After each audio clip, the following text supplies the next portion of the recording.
맞습니다. 오늘도 우리로 하여금 하나님을 찬양할 수 있는 그 은혜를 주신 것을 감사합니다.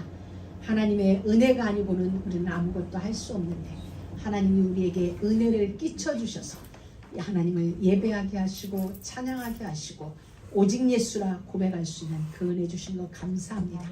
하나님 오늘 말씀을 통하여 우리의 예복을 받고 있는 그런 길을 원합니다. 더러워진 우리의 예복이 말씀 안에서 벗겨지고 그리스도의 십자가의 보혈로 정결케 되어진 그 옷을 입는 복된 시간으로 주님이 역사하여 주옵소서. 하나님 이 시간 우리 가운데 좌정하여 주옵소서. 우리의 심령 가운데 왕으로 좌정하여 주옵소서. 그리하여 우리의 생각을 다스려 주시고 마음을 다스려 주시고 육신을 다스려 주시고 우리의 모든 환경을 주님 다스려 주옵소서. 회복의 시간이요 치유의 시간이요 완전케 되어지는 시간으로 기름 부어 주옵소서. 예수님의 이름으로 기도드립니다. 자, 우리 사랑하는 믿음의 가족 여러분, 지금 예수님이 여기 사이사이 계세요. 어떻게 해야 되겠어? 내게로 오세요. 나래한테 가면 안 됩니다. 나한테 오세요. 예수님을 붙잡아야 돼. 그럼 나래는 선교사님한테만 가지 마시고 컴온 지저스. 그래서 예수님을 붙잡으세요. 예수님이 이 땅에 계실 때에 그분이 가는 곳곳만 치유의 역사가 있었고 회복의 역사가 있었고 모든 것이 돌이켜지는 역사가 예수님의 걸음 속에 있었어요. 심지어 죽었던 자도 예수님이 살아났어요. 직접 손을 대지 않아도 그 관에 뭐라 그러지 그게? 상여의 손만 얹었는데도 죽은 자가 살아나는 일이 있었죠. 왜? 그분은 생명의 주관자이시니까. 오늘 그분께 여러분을 온전히 의탁하세요. 그래서 실질적으로 우리 머리부터 발끝까지 그분의 말씀으로 말미암아 명령하심으로 생육케 되어지는 번성케 되어지는 충만케 되어지는 영육간에 강건케 되어지는 은혜가 있길 주의 이름으로 축복합니다. 오늘 노아 홍수 방주가 이제 비가 멈췄고 방주의 문은 열려졌습니다. 방주에서 8 식구가 나왔고 하나님 앞에 예배를 드렸습니다. 그리고 하나님은 예배하는 노아와 그 아들들과 모든 생물들에게 명하여 주셨습니다. 지금부터 너희는 생육하고 번성하여 땅에 충만하라. 그리고 다시는 내가 너희들에게 이와 같은 동일한 아픔을 너희 가운데 허락하지 않을게. 하늘에 있는 무지개가 그 증거예요. 내가 그 언약을 기억할게. 우리 보고 기억하라는 게 아니라 하나님이 기억하시겠다.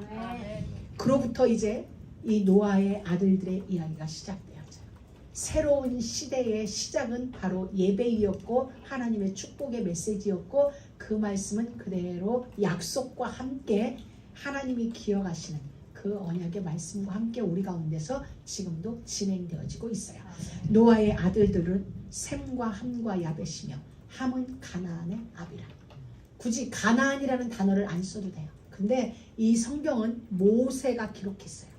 모세는 이 성경을 어디에서 가나안을 향하여 행진하고 있는 여정 속에서 성경이 쓰여졌기 때문에 어찌하든지 모세는 후손들에게 가나안을 인식시켜주고 싶었어요. 그 땅이 어떤 땅인지 너희가 들어가야 될 그 땅의 모습을. 그래서 셈과 함과 야벳이라 해도 되는데 가나안의 아비라. 가나안을 우리에게 자꾸 기억하게 해주는 거예요. 하나님이 약속하신 그 땅. 노아의 이 세 아들로 쫓아 백성이 온 땅에 퍼집니다. 하나님은 이들의 삶의 모습은 그 이후에요. 아버지의 하체를 바라보고 족장적인 선언이 있기 전에 이미 온 땅에 퍼지기 시작했어요. 그러면 우리의 수준과 상관없이 명령은 명령이기 때문에 그대로 성취되어진다는 거예요. 이게 우리에게는 진짜 복이죠. 어느 날은 내 수준이 되어져서 내가 은혜를 받고 어느 날은 안 돼서 안 받고 이러면 우리는 어떤 날은 빨간색 어떤 날은 슬픈 날 이게 정말 우리조차도 종잡을 수 없는 날이 이루어질 텐데 하나님은 노아의 이 세 아들로 쫓아 백성이 온 땅에 퍼지니라. 이때에도 함은 역시 가나안의 아비였어요. 함의 품성을 보면은 그럼에도 불구하고 하나님은 하나님의 언약이기 때문에 하나님이 세우시고 하나님이 기억하실 그 언약이기 때문에 이 세 아들 동일하게 생육과 번성과 충만의 일들이 이루어지도록 하나님의 명령을 약속하신 명령을 세 아들 모두를 통하여 성취시키는 역사를 본 거예요. 그냥 단순하게 온 땅에 퍼지니라. 이건 그냥 우리가 쉬운 단어로 읽을 수 있지만 이건 엄청난 얘기예요. 이 세 아들을 통하여 오늘 70억 인구가 만들어진 거예요. 그러니 하나님의 말씀은 정말 힘있게 우리 가운데 진행되어진다는 거죠. 여러분 이게 생각이 별로 안 나요. 어느 날 동준전사 혼자였어요. 혼자 공차고 놀다가 교회를 갔다가 아리따운 아가씨를 봤어. 너 마음에 들어. 그래서 하나가 둘이 됐어요. 그러다 보니까 어찌어찌 하다 보니까 셋이 되고 넷이 되고 이거예요. 이 일이 엄청난 거예요. 예수님의 12제자를 통해서 제가 어제 계산을 하다가 계산을 못했어. 수학적인 혼란이 와서 12제자가 한 세대에 12명을 남겼다. 자, 이렇게 하게 되면 얼마나 될까? 이건 기하급수적이잖아. 144명이 또 곱하기 144를 계산기로 두드리다가 1대, 2대 가다가 못하겠다. 한 6대 가다가 더는 안 되겠더라고. 못하겠어. 온 땅에 퍼지니라. 이 말씀은 굉장히 힘이 있어요. 아멘. 모든 걸 다 넘어서는 거예요. 모든 걸 뛰어넘고 모든 걸 정복하고 모든 것을 파괴시키면서 여호와의 말씀은 온 땅에 이루어졌어요. 이 말씀이 여러분 모두에게도 성취되어지는 은혜 갖길 주의 이름으로 축복합니다. 자, 그러면서 노아가 농업을 시작하였어요. 노아가 농업을 시작한 건 당연한 거고 축복이에요. 그리고 포도나무를 심었어요. 이건 우리와 같지 않고 거기는 물이 귀하기 때문에 물을 대신할 수 있는 포도가 우리에게는 와인의 개념이지만 그들에게는 음료의 개념이에요. 그래서 포도 농사를 또 지었어요. 근데 21절에 보니까 포도주를 마시고까지만 했으면 되는데 그 다음에 취하여가 이제 문제야. 취하여 그 장막 안에서 어떻게 한지라 벌거벗은지라. 취하여. 그래서 오전에도 잠깐 말씀드렸습니다. 마시는 게 문제가 아니라 취하는 거예요. 취한다는 건 충만이에요. 성경 복음적으로 본다면 취한다는 건 충만이에요. 내가 무엇에 충만한가?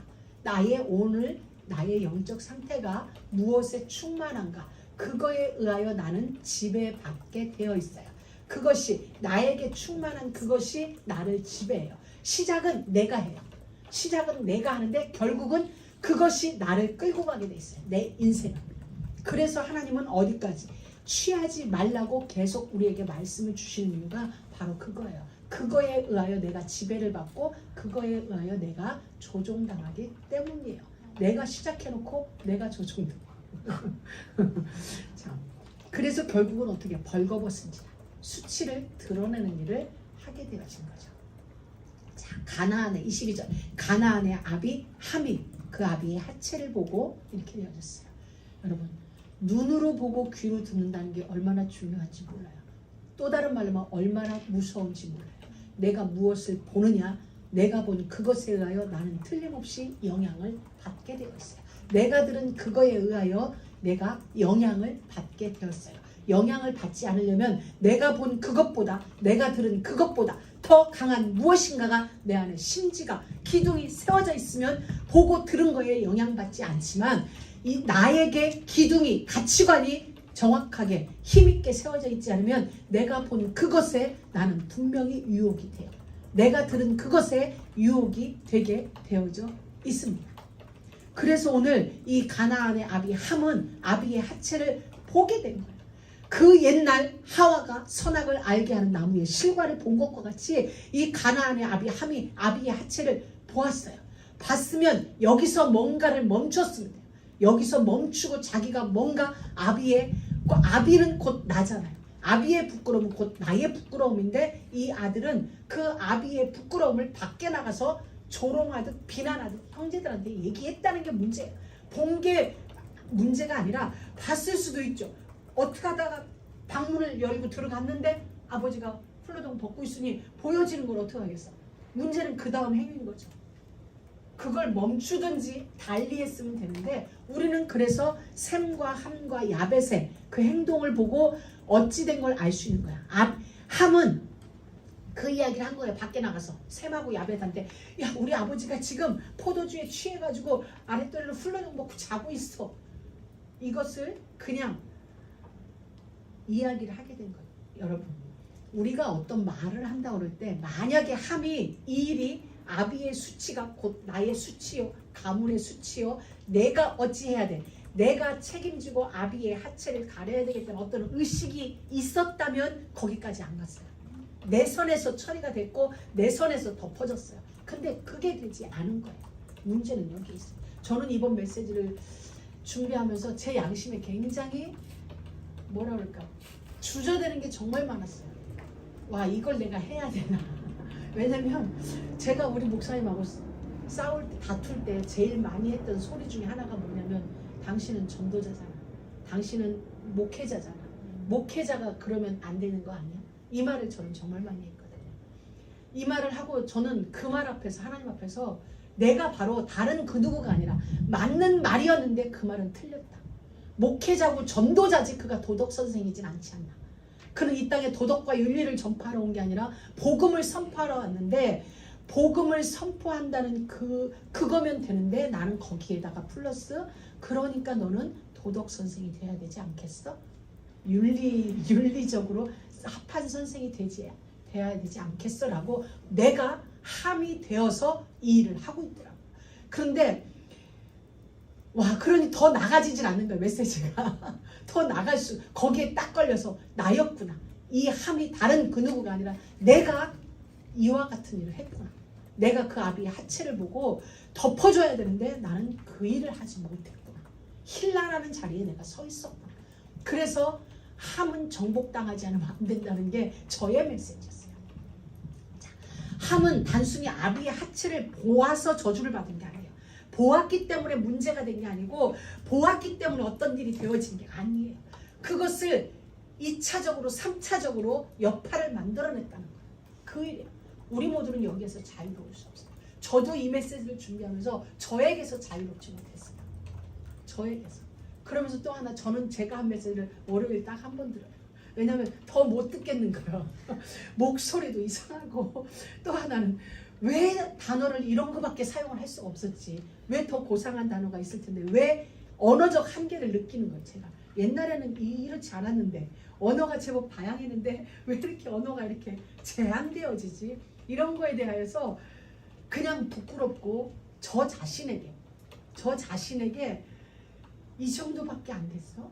이렇게밖에 이 단어밖에 네가 픽업할 수 없어? 이런 거 있잖아요. 짜증나는 거야. 듣다 보면 은혜되는 부분도 있는데 은혜되는 건 뭐야? 이건 내가 아니야. 이 파트는 내가 한 게 아니야. 이건 하나님이야 라는 건 은혜되는데 다른 파트에서는 야 김영주 언어 수준이 이거밖에 안 되구나. 또 하나 목소리는 또 왜 이렇게 이상해. 뭐 이런 거 여러 가지. 진짜 이번 메시지는 준비하면서 많이 걸렸고 그래서 하나님 앞에서 무릎도 꿇었다가 찬양도 했다가 아버지 내가 함입니다. 나는 셈의 장막인 줄 알았는데 야벳인 줄 알았는데 그게 아니라 내가 함이었네. 그래서 저는 더 여러분에게 말할 수 있어요. 우리 모두가 함의 자리에 있어요. 가나안의 아비 함. 우리는 다른 데가 아니라 이 땅의 문화로 가득한 근친상간의 문화로 성적 타락으로 우상 숭배로 꽉 찬 그 문화의 조상 가나안의 아비 함. 그는 다른 사람이 아닌 우리였구나. 나였구나. 그럼 이런 내가 구원 얻을 수 있는 길, 이런 내가 진짜 그 문제에서 치유받을 수 있는 길, 회복될 수 있는 길, 영생 얻을 수 있는 길은 뭐냐? 복음에 내가 정복돼야 돼. 내가 정복되지 않으면 나는 함에게서 벗어날 수가 없겠구나. 함으로부터 나는 자유할 수 없는 자이겠구나 라는 생각이 들었습니다. 여러분, 그런데 이 함의 행동을 볼 때 그로 말미암아서 이 사실을 이제 노아가 함이 아비의 하체를 보고 형제들에게 가서 아비가 벌거벗고 잔다는 걸 이야기를 하고 그 두 형제는 어떻게 행동을 했냐. 담요를 가지고 블랭켓을 가지고 뒷걸음질 치는 거야. 왜? 아비의 하체를 보지 않기 위해서. 뒷걸음질 쳐서 가서 아비의 하체를 담요로 덮어주고 잘 덮였나 돌아서 볼 수도 있지만 그대로 돌이켜서 나오는 것. 이걸 보면서 우리는 무슨 생각? 그동안의 이 세 아들들의 삶의 모습을 볼 수 있어요. 이들이 어떤 삶을 살았나. 하나님께서 이 땅을 새롭게 하기 위하여 노아 홍수 사건이라는 역사 이후에 이 세 아들과 노아의 8식구를 통하여서 하나님은 새로운 역사, 새로운 언약, 새 시대를 펼쳐나가기 시작하는데, 그 가운데서 함은 하나님의 역사를 대적하는 불신앙적인 행동의 삶을 살아왔다는 걸 우리는 볼 수 있는 거예요. 그 이전, 이 단순하게 한 사건이 아니라 우리도 그렇잖아요. 어느 한 사건을 보면 그 사람의 지나온 삶을, 이 사람이 어떤 사람인 줄 알 수 있죠. 그들과 대화를 하고 어찌 하다 보면 알게 되는 거죠. 이 사람은 어떤 삶을 사는구나. 바로 함은 이 한 사건이 문제가 된 게 아니에요. 이 한 사건이 정말 결정타를 이룬 거지, 지나온 함의 삶이 거의 그러했다는 거예요. 이 삶은 하나님이 시작하시는 새 역사에 거부되어지는, 거역되어지는 삶을 사는 거예요. 어쩌면 우리 안에 그 모습이 있는지도 모르겠습니다. 여러분은 아닐지 몰라도 저는 말씀을 준비하는 내내 내 안에 나의 모습이 이거였구나. 이 모습을 하나님은 제게 보여주신 거예요. 그래서 우리는 마땅히 죽을 수밖에 없는, 절대적으로 죽어야 하는 이 함의 모습은 바로 나의 모습인 거예요. 그래서 우리에게는 누가 필요해? 여자의 후손으로 말미암아 셈의 장막에 거할 수 있는 그 축복이 나에게는 절대적으로 필요한 거예요. 내 수치를 가리워주고, 나의 부끄러움을 가리워주고, 나의 죄성을, 나의 거역성을, 불신앙적인 이걸 가리워줄 여자의 후손을, 십자가의 그 옷이, 그 보혈이 나에게 옷이 되지 않으면 안 된다는 거예요. 그 피가 나의 옷이 되어져야 돼요. 더러워진 내 옷을 벗겨내고 그 보혈이 나의 옷이 되어져야 우리는 예배자로 설 수 있어요. 오늘 찬양했죠. 주님은 우리 모두에게 예복을 주셨어요. 구원의 예복을 주신 거예요. 구원받은 자로서 우리는 예복을 이미 입고 있는 거야. 예수의 옷을 입고 있어요. 근데 이 옷이 세상을 살면서 가나안의 그 습성, 가나안의 그 문화에 내가 젖어서 내 옷이 더러워진 거야. 구원 자체는 흔들리지 않았어요. 근데 내 옷이 더러워져 있는 거야. 우리가 제사장이에요. 만인 제사장의 시대가 열렸어요. 제사장인 우리의 옷이 더러워져 있어요. 성전에 들어가면 우리는 죽는 거죠. 그래서 하나님은 우리의 이 옷을 벗어내요. 무엇으로? 예배자로서의 우리가 제사장으로, 예배자는 제사장이에요. 제사장이 여호수아라는 제사장인 우리가 우리의 옷이 더러워진 거예요. 그 여호수아의 여호수아 말고 그 선지서에 가면은 또 제사장 여호수아가 나와요. 그 여호수아가 하나님 앞에 섰는데 그의 옷이 더러워진 그 장면이 나오는데, 우리가 그 제사장으로, 예배자로 하나님 앞에 섰는데 내 옷이 더러운 거예요. 그러니까 주님은 우리에게 씻으라는 거예요. 그 옷을 씻고, 근데 씻는 방법이 뭐예요? 예수에 대한 믿음, 절대적인 예수님이어야 되겠습니다. 예수님이 아니면 안 됩니다. 지금도 나에게는 예수님이 필요해요. 예배드리는 이 시간도 내게는 예수여야 되겠습니다. 예수님이어야 내 수치가 가리워지고, 예수님이어야 나의 부끄러움을 당치 않게 되겠습니다. 그래서 하나님은 예배자로 우리를 부르신 거예요. 이사야 43장, 오늘 우리 나래가 기도했는데, 광야의 길을, 사막을 보라, 내가 새 일을 행하겠다 말씀하셨어요. 그리고 이렇게 하셨어요. 이 백성은 내가 나를 위하여 지었나니 나의 찬송을 부르게 하려 함이라. 예배자로 우리를 부르셨어요. 예배자, 제사장으로 우리를 부르셨어요. 거기에는 우리에게 선교 사명이 담겨져 있어요. 왜? 예배가 되어지지 않는, 예배가 없는, 예배자가 없는 그 땅에 예배를 회복하고 예배자를 세워내는 그 일, 하나님은 그 일을 우리에게 허락하여 주신 거예요. 근데 우리는 가나안의 아비 함의 모습으로 오늘을 살아가는 거예요. 그래서 하나님은 우리에게 오직 예수 이름으로 다시 돌아와서 가나안의 아비 함의 모습이 아니라 셈의 장막 안으로 들어가서 그 은혜를 입고 다시 셈의 우산을 펼치는 그 삶을 우리에게 하나님은 살라고 말씀하시는 거예요. 그래서 오늘 사건은 창세기 3장과 같은 사건이에요. 보면서 하나님의 최초 가정은 무너졌어요. 아담과 하와가 선악을 알게 하는 나무의 열매를 보면서 그것이 탐스럽고 먹음직스러워서 무너져 버렸어요. 그리고 계시록에 가서는 다시 토부를 이루는 그리스도로 말미암아 온전하고 완전한 가정이 회복되어진 걸 우리에게 알게 하신 거예요. 오늘 함이 보면서 또 무너집니다. 보면서 무너졌어요. 그래서 우리는 정말 보고 들음을 우리는 정말 잘해야 돼요. 그래서 주의해야 되는 거예요. 바울은 우리에게 이렇게 말했어요. 너희 구원, 두렵과 떨림으로 너희 구원을 이루라. 아멘. 우리는 이미 구원받았어요. 그런데 이미 천국 갈 구원을 얻었는데 이 땅에서의 우리의 삶이 두려움과 떨림으로 우리의 구원이 이루어져야 되는 아멘. 그런 모습입니다. 여러분, 우리 오전에 신앙의 기초, 언약, 신앙의 기초, 기도, 오늘 신앙의 기초 세 번째, 말. 제가 언어라고 썼다가 말이라고 바꿨어요. 언어라고 하면은 무슨 성경적으로 이렇게 우리하고 멀어진 것 같아. 근데 말해야 이건 내 거구나 이렇게 되어진 것 같아. 그래서 오늘 주보에도 나왔지만 우리의 혀의 특징에 대해서 먼저 알아볼게요. 야고보 사도는 이렇게 말해줬어요. 여러분들 모두 이제 야고보서를 한번 펴놔야 돼요. 야고보 3장 5절을 한번 봐주시기 바랍니다. 혀의 특징은 작아요. 우리 지체 중에서 크지 않아요. 근데 이게 아주 무서운 거예요. 야고보 3장 4절 5절 보겠습니다. 4절부터 한번 보겠습니다. 또 배를 보라. 그렇게 크고 광풍에 밀려가는 것들을 지극히 작은 키로 사공의 돛대로 운전하나니 이와 같이 혀도 작은 지체로 돼 큰 것을 자랑하도다.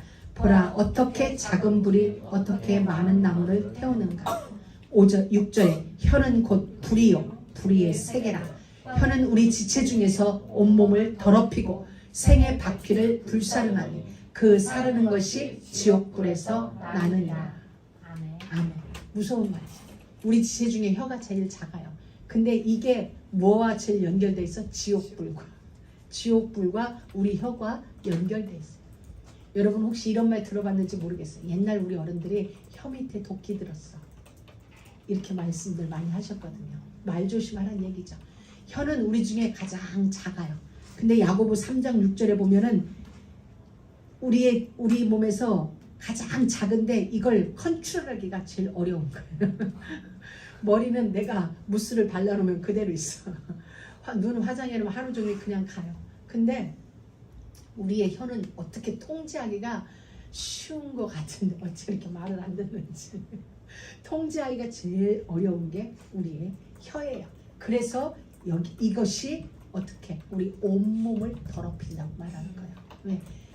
우리가 먹는 게 더러운 게 아니라 안에서 나오는 게 더러운 거라고 그랬어요. 밖에서 안으로 들어가는 건 그냥 다 나가면 그만이에요. 소변으로 대변으로 나가면 그만인데 안에서 나오는 건 무엇이 나와요? 나의 생각이 나와요. 나의 마음이 나오고 그동안에 나에게 쌓여져 있는 것들이 나오기 때문에 이것이 결국은 누구를? 나를 더럽히는 거예요. 나를. 오늘 함이 바로 그 얘기인 거야. 아비의 하체를 보았으면 입 다물어도 되고 어찌해도 돼요. 근데 그것이 형제들에게 넘어갈 때는 비난이 되어진 거야. 비난과 조롱이 되어진 거야. 여러분 우리가 대부분 이래요. 그러다 보니까 우리 이 혀는 잠언 21장 23절에 보면은 환난의 근원이라고 했어요. 우리의 혀, 입술이 환난에 우리가 환난 당하는 거, 우리가 고난 당하는 거, 우리가 문제 속에 있는 거 어디서 출발하냐? 다른 사람이 아니라 내 혀로부터. 그리고 이것이 시편 39편 1편에는 범죄의 수단이라고 했어요. 범죄의 수단. 우리의 혀를. 여러분들이 한번 잘 찾아보세요. 우리가 보통 말들을 저도 이제 이 말씀을 묵상하면서 저에 대하여서도 많이 묵상을 하게 됐고 우리가 보통 어떤 이야기를 들어요. 내가 보았던지 들었던지 어떤 이야기를 들어요. 그럼 우리는 그것을 사실화시켜요. 확인 안 해요. 확인 안 하고 거의 들은 그 말을 사실화시키고 이것에다가 내 감정을 얹어서 옆으로 전달해요. 그러니까 전달하는 목적은 뭐가 목적이냐면 사실은 비난이 요만큼 섞여 있어요. 그 끝에는 비난이 섞여 있는 거예요. 비난의 요소가 없다면 전달 안 해요. 정말 물론 기도해야 될 어떤 파트가 있지만 대부분 우리들이 오늘 성경에서 말하는 네 혀 제어하기 어렵고 환난의 근원이고 범죄의 수단으로 쓰임받을 때 우리의 혀는 전달할 때 플러스 비난이에요. 내가 좋아하는 사람 말은 안 옮겨요. 근데 우리가 어떤 말을 옮기는 줄 알아요? 내가 조금 싫어, 미워, 거슬려 이런 사람 말이 오면은 이 말은 사실이야. 거짓이라 할지라도 내게 들려진 말을 나는 100% 믿어버려요. 100% 확인할 여지도 없어. 확인 절차도 안 거치고 그대로 믿고 옆으로 옮길 때는 어떻게 옮기냐면 나의 비난이 섞여요. 비난의 의도가 없으면 옮겨지지 않아요. 여러분 아닌 것 같아요. 여러분들이 한번 여러분을 생각해 보세요. 어떤 이야기를 듣고 내가 누군가한테 전달할 때는 비난의 의도가 그 뒤에는 살짝 숨어 있어요. 살짝 숨어 있어서 넘어가면서 플러스 되고 넘어가면서 비난이 섞이니까 이게 합쳐져서 범죄의 수단으로 쓰임 받게 되었어요. 여러분 우리의 언어가 얼만큼 하나님 앞에서 할례를 받아야 될지, 오죽하면 그 입에 재간을 물어라, 오죽하면 그 입을 딱 제어하라는 말까지 했거든요. 우리 야고보서 1장 25절 26절 하고 보겠습니다. 야고보서 1장 25절 26절. 자유하게 하는 온전한 율법을 들여다보고 있는 자는 듣고 잊어버리는 자가 아니요 실행하는 자니 이 사람이 그 행하는 일에 복을 받으리라.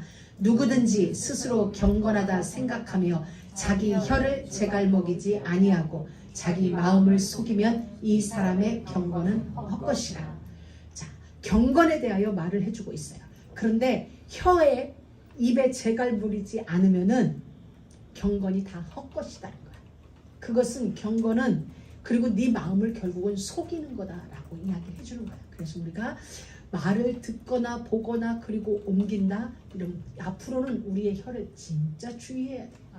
왜? 이게 하나님 앞에서 천국 갈 내가 사는 내내 지옥과 연결되어 있는 게 어디냐? 혀라는 거야.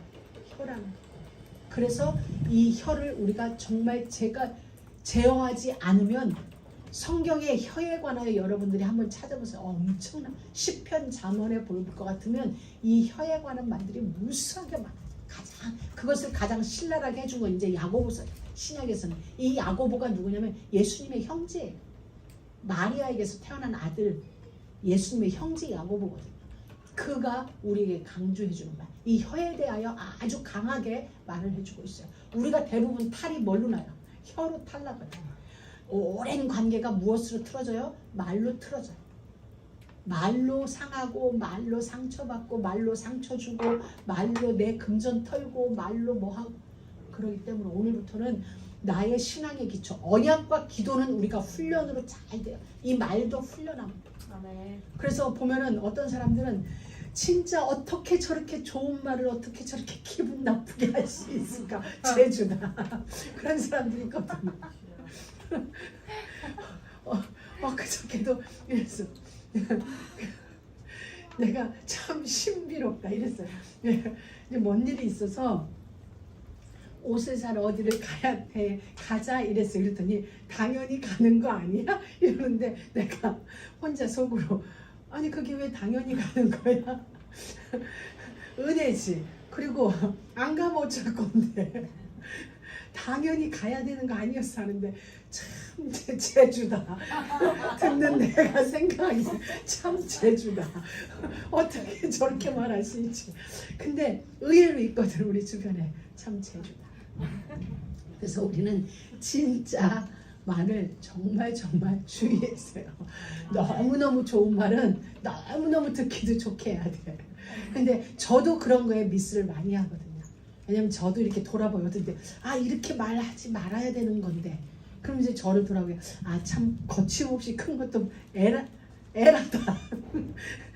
눈치 보면서 어렵게 성장하는 게 어떤 면에서 좋을 수도 있겠구나. 언어 훈련 부분에 있어서는. 그래서 어떤 때는 나는 그런 의도는 아니었는데 내 말이 사람들에게 상처가 될 수도 있겠다. 나의 본 의도와 관계없이 때로는 거침이 없는 그게 상처를 많이 주겠다. 이 메시지 하면서 그래서 주눅 들면서 그런 것도 괜찮겠다. 그런 사람은 이렇게 언어에 대해서는 조금 이렇게 제어가 되니까. 그래 하여튼 그거다 생각하다 보니까 모든 게 우리에게는 은혜다. 그리고 나는 특히 주의를 많이 해야 되겠다. 혀의 바른 역할을 이제 들어가기 전에 제가 어떤 책에서 읽은 거예요. 말을 하다가 중단을 해야 될 때가 언제냐? 말을 막 하다가 중단을 탁 해야 되는데 언제? 기분 나쁘게 생각한다고 들어봐. 뭐라고? 생각하지 말고 들으시래. 아 그렇구나. 막 얘기하다가 기분 나쁘지 말고 내 말 들어봐. 이 말이 나오면 큰일 나. 우리 막 얘기하다가 그러잖아. 기분 나쁘게 하지 말고 내 말 들어봐. 이러잖아. 그때는 끊으래. 왜냐면 상대는 이미 기분 나쁜 준비를 하고 내 말이. 그러니까 그때는 중단을 하네. 근데 우리 얘기하다 막 그러잖아. 기분 나쁘게 생각하지 말고. 그리고 또 어떤데? 안 하려고 안 하려고 했는데. 그치. 그때는 하지 말아야 돼. 근데 우리 진짜 안 하고 싶었는데 이러면서 하는 거야 끝까지. 그때는 진짜 하지 말아야 돼. 내가 준비하면서 생각하니까 나도 그랬던 것 같아. 기분 나쁘게 생각하지 말고 들어. 하나야 기분 나쁘게 생각하지 말고 들어. 내가 했던 것 같은 거야. 아 이거 진작 읽을 걸. 그리고 또 얘기하다가 섭섭해하지 말고 들어. 그러면 상대방은 이미 섭섭해.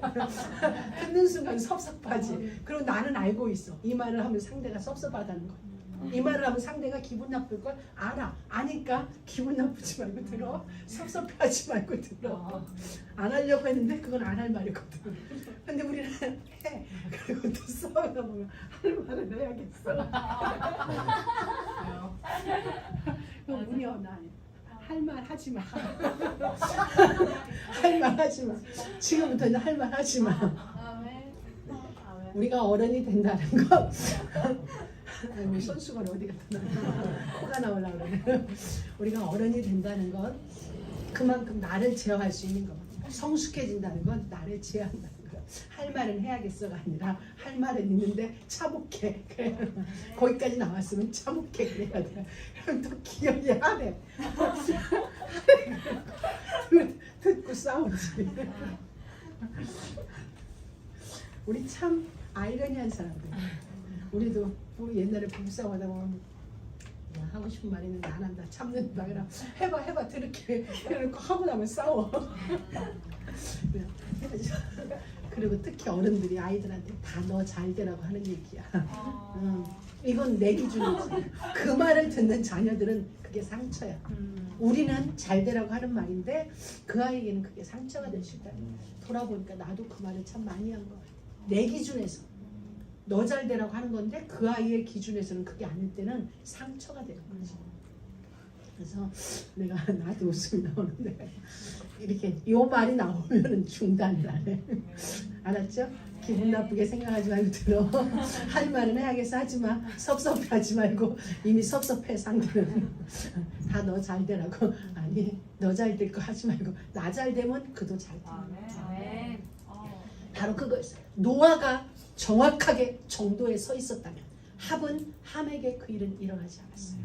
노아의 실수가 결국은 그 가족 위에 분란이 일어나게 돼요. 그래서 우리는 내가 언약 안에 결국 안에 서 있습니다. 그래서 하나님은 우리의 혀를 통하여 주님의 의를 말하라고, 주의 지혜를 말하라고, 찬양하라고, 그 말씀을 노래하라고, 인애의 법을 말하라고, 예수 그리스도를 주로 시인하는 일이에요. 예수님 나의 구주입니다. 예수님은 나의 구세주입니다. 이것을 시인하라고 인정하라고 우리에게 주신 입술이에요. 이 입술로 할 말은 해야겠어. 이런 거 하지 말고 예수 할 말 하지 말고 무슨 말? 예수가 그리스도라고 증거하는 말. 왜냐면 그게 우리의 진짜 할 말이거든요. 나머지 할 말은 해야겠어의 뒤에 나오는 건 싸움을 일으키는 말이에요. 분란을 일으키는 말이에요. 근데 여러분 아시죠? 이제 우리 예전에는 안 그랬는데 이제는 싸우면 둘 다 찝찝해. 이겨도 찝찝, 져도 찝찝. 왜? 양심이 우리 안에서 우리를 때리거든요. 응? 그래서 부부 싸움을 하고 나면은 불쾌해. 왜 불쾌한 줄 알아요? 져서 불쾌한 게 아니에요. 안 싸워도 되는 일을 싸웠다는 거예요.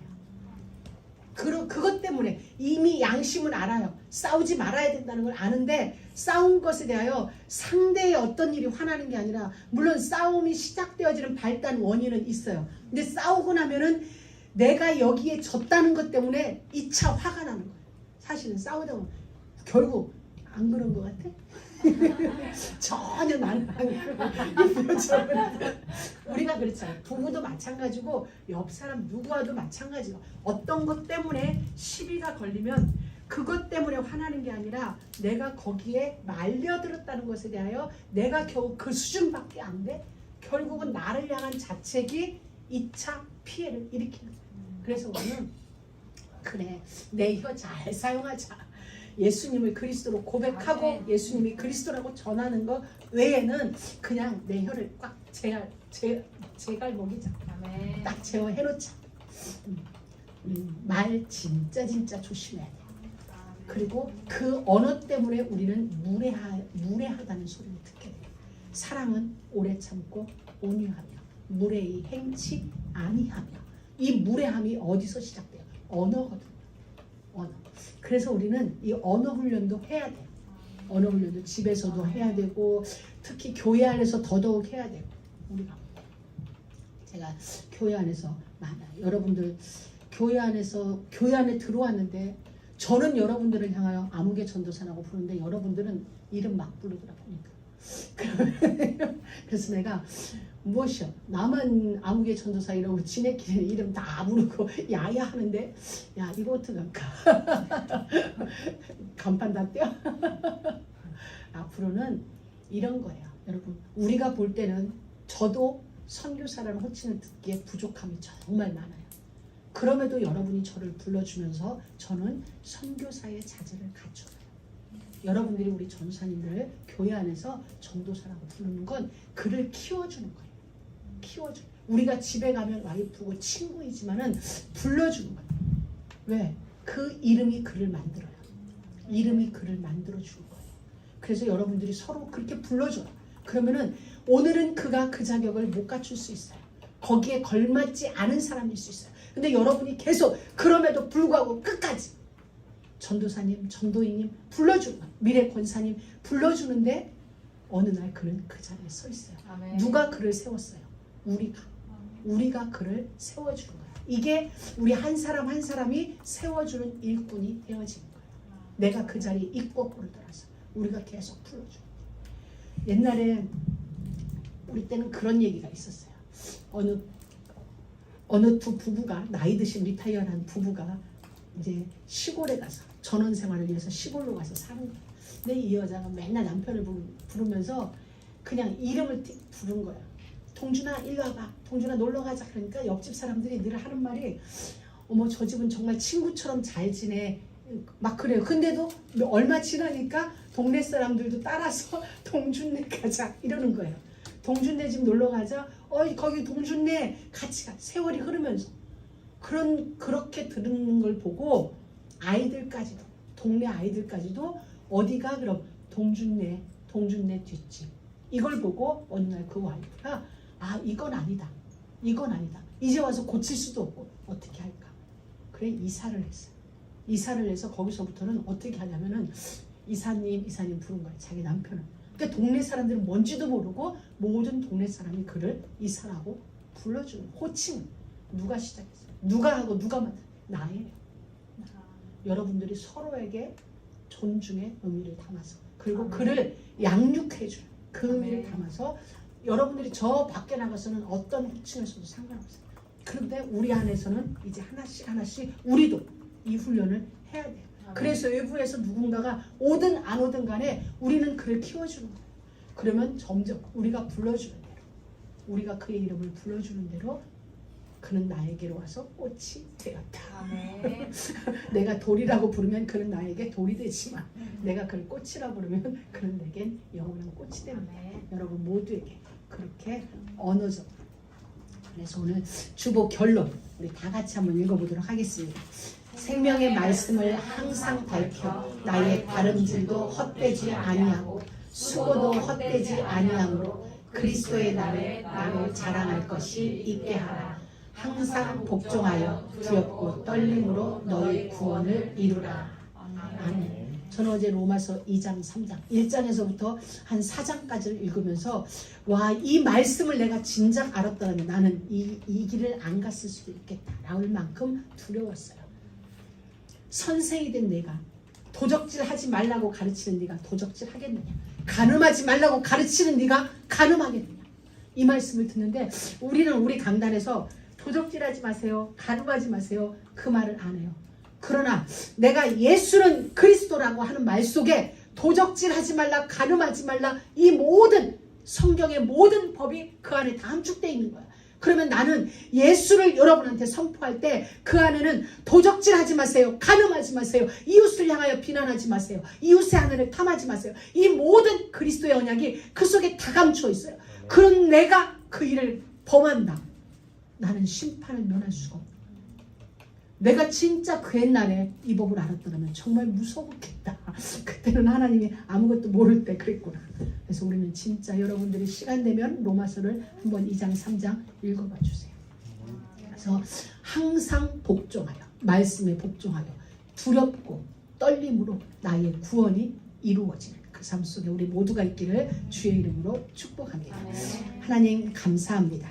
오늘도 하나님께서 우리 신앙의 기초 언약, 신앙의 기초 기도, 신앙의 기초 우리의 말, 이 모든 것이 그리스도의 법 아래 복종하고 순종되어지며 두렵고 떨림 우리에게 임한 구원을 이루는 저희 모두의 삶이 되어지도록 역사하여 주옵소서. 예수님의 이름으로 기도드립니다.